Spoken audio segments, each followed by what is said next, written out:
Sa puntong ito, makakapanayam natin sa linya ng telepono si Senator Tito Soto. Magandang hapon po, Senator. Ay, Maki, good afternoon. Magandang hapon sa iyo, Mark. Magandang hapon sa inyo.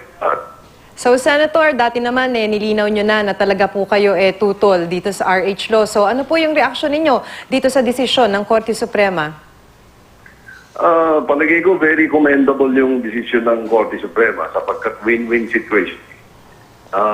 I was expecting that they will declare it constitutional sapagkat karamihan ng mga provisions na hindi nila in-strike down ay dati ng mga batas nakapasok yan sa Magna Carta for Women, the Anti-Violence Against Women and Children, yung Philippine AIDS Prevention and Control Act, tapos yung ibang mga Children's Health Program, saka Family Planning Program, tapos yung Barangay Health Workers, Benefits and Incentives Act, pati sa Local Government Code. Karamihan ng mga provision na pinagsama-sama nila doon sa proposed RH bill, doon sa mga hindi nating kinontra, ay dati naman kasi kinopya yan nilagay doon sa RH bill Yung mga provision na sa tingin namin ni-smuggle noon, natanggal lahat Natanggal namin noong sa Kongreso, kaya nakapasa yan. Ngayon, itong mga bilang na natira, ay ni-strike down naman ng Supreme Court. Kaya maayos, very good.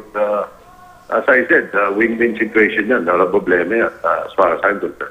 So, para pong katulad nung sinasabi ng isang in-interview ng kasamahan po naming reporter na parang wala lang, nagkaroon lang ng isang batas na wala rin namang ngipin at wala rin namang pagbabago.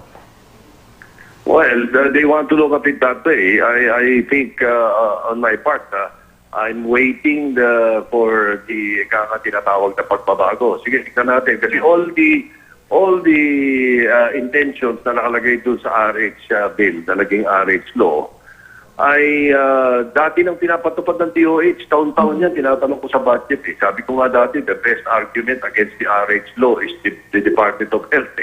Dahil dati na nilang ginagawa yan. Kaya lang, ang isa sa mga issue lang dito na natira na ayaw nung ipa sa amin ay this is a foreign imposition. Isa. Pangalawa, ang natutuwa lang dito yung DKT kaya yung IPPF dahil sila nagtulak talaga yun Okay. But then again, as I said, I commend the Supreme Court sapagkat binaril nila yung mga kini-question namin. Therefore, what I can safely say that I was right all along. Okay, maraming salamat po sa inyo, Senator Tito Soto.